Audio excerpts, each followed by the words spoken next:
Now, as always, there's a lot of speculation on the internet about the street politics that seem to whir around Youngboy around this time. So for the record, some of what I'm about to discuss will include unproven theories from the internet about what may have been the causes to some of the events that unfolded. And I'm going to avoid pointing the finger at people that haven't specifically been convicted of crimes, whilst also still giving you a rundown of some of the information that circulated on the internet and in the street. Now, the other major beef Youngboy was involved in at this time was with G Money, real name Garrett Burton, former friend and star over at his former label TBG. As soon as Youngboy got out of jail and dropped Untouchable, racking up views and money, it seemed that beef immediately started cracking, with G Money becoming his #1 op. And around this time, a sensational interview emerged where G Money seemed to be talking extremely reckless on Youngboy, suggesting they used to be homies but pointing the finger at Youngboy, saying that he started sneak dissing once he became successful. So, I mean, do y'all have history? Were y'all ever cool, you know, years prior?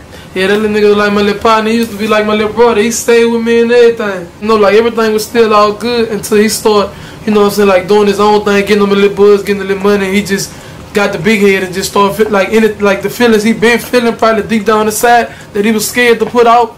He let that out once he got a name and got from down here. And then dropping maximum shade by being very disrespectful about Youngboy's sister. Not really. He mad about his sister too, though. About his sister? Yeah, I had fucked her a long time ago. Initially, they went back and forth on Instagram, but a few days later, G Money would officially go at Youngboy on wax with the scathing diss track Industry. Hey, I didn't know Trippie Redd was in TBG. And funnily enough, that Chucky doll was actually a reference to an early Youngboy video called What I Was Taught that was way back in September 2016. G Money's diss track Industry called out Youngboy and the NBA crew on a number of bases. It had those lyrics that seemed to hint that Youngboy had been the one who tipped off G Money about Boozilla running off with the pack. It had more lines confirming the hookup and disrespecting Youngboy's sister. He dissed Youngboy for sneak dissing, and as the title of the song suggested, it dropped more shade on Youngboy for signing a record deal and no longer being in the streets, having turned industry, as well as having another important lyric that seemed to confirm rumors that G Money had actually had a price put on his head. Now, it's been speculated by many people online that Youngboy's agent, a man named Dump, might have had something to do with potentially putting a price on G Money's head. And most shockingly, within around a month of that track Industry being released, G Money was assassinated in a parking lot as he left a recording studio in Baton Rouge. Baton Rouge police are looking into a deadly shooting that claimed the life of a local rapper.